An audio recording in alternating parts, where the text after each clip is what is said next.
Welcome to Mental Health in Sweat, a conversation we were never supposed to have, but must.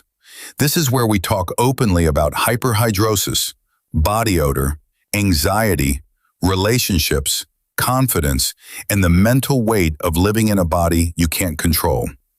No shame, no silence, just truth, solutions, and community. This is Hyperhidrosis Awareness Kenya, and we're done whispering. Smell can turn a human being into a target. Yes.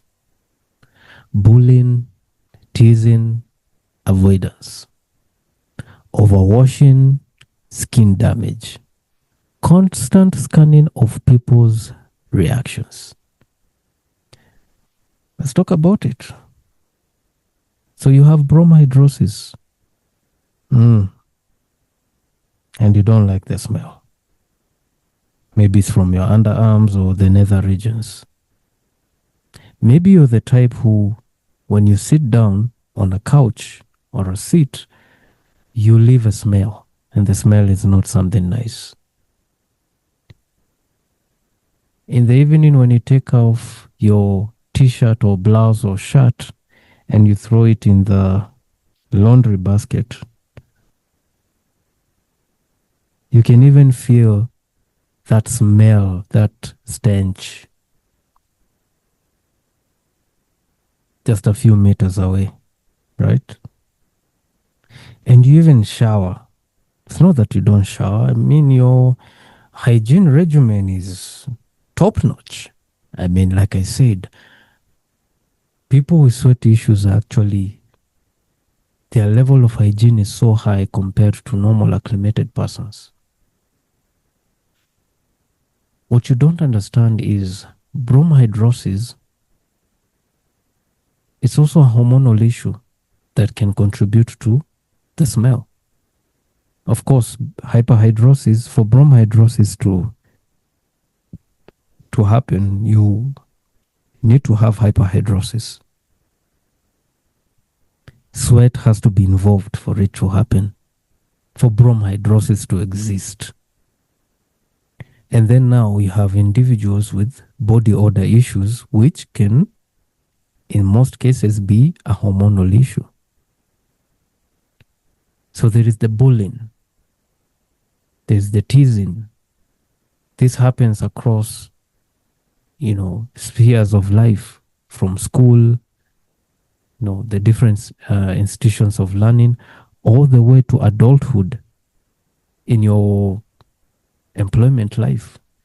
I know you have individuals who have wako na harufu ya utatanishi, and most people don't know what to tell them or how to approach them. So this happens. Can be teased, can be bullied. They can come up with names, craft names that they can be using to describe you. And then there is avoidance, because with having body odor issues or bromhidrosis, you would rather avoid people than having to be scrutinized and having people pretend to be around you, yet they don't like the smell. There is the overwashing. You can even shower like 6 times in a day. But that doesn't address the issue, does it? There's the constant scanning of people's reaction. So you walk into a place, or maybe even a PSV, a public service vehicle, or in an office, or just in general when you're around people, and you can notice. You see, the same way people notice when you smell good, when you have umepiga marashi hapo, you have used a fragrance, the reaction that you get is similar to the same reaction you get or you receive when you're having body odor or bromhidrosis. There is that reaction of people will pinch their nose, or even they will just create an excuse that they need to dash somewhere. but the obvious one is pinching their nose, or they can even open up the windows if it's in the public service vehicles. Yeah, that always happens, and it's not a good thing, because at the back of your mind, you know, you're a very clean person. Your level of hygiene is so high because you maintain a very good regimen, but you have this problem which you can't seem to shake it off. So what are some of the impact? The mental health impact. There is the social paranoia. There is isolation. There is emotional numbness. Solutions: proper medical assessment.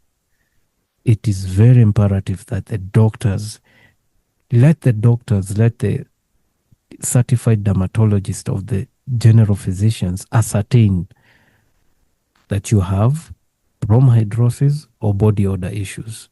And it shouldn't just end there. They should go a step ahead and even describe to you that the reason why you're experiencing this issue is as a result of this.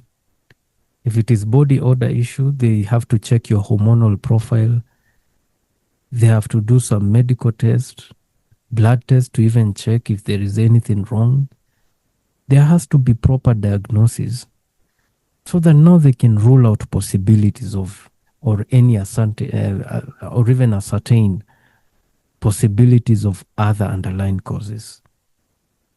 And then now they are able to know that this is what we are dealing with, and these are the possible solutions. Then we have odor-specific treatment. You have to ascertain where this odor is coming from. Is it from the underarms? Is it from the feet or the nether regions?